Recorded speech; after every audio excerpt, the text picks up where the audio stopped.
Yo mga bossing, welcome to my channel. Maraming salamat po sa pagbisita. And again, mag-e-edit na naman tayo using PicsArt application.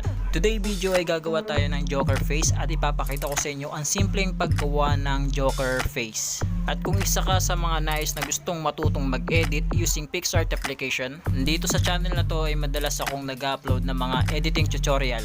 Kaya naman, i-hit mo na yung subscribe button at bell button para updated ka sa mga video na i-upload ko. So bago tayo magsimula, malaking shoutout po sa mga frontliners. Maraming salamat po sa inyong pagmamahal.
At yan ang ating finished product. Maraming salamat po sa panonood. Sana'y meron po kayong natutunan. And don't forget to subscribe my channel, Boss Kebs, and click the bell button para updated kayo sa mga video na i-upload ko. Maraming salamat po. Goodbye.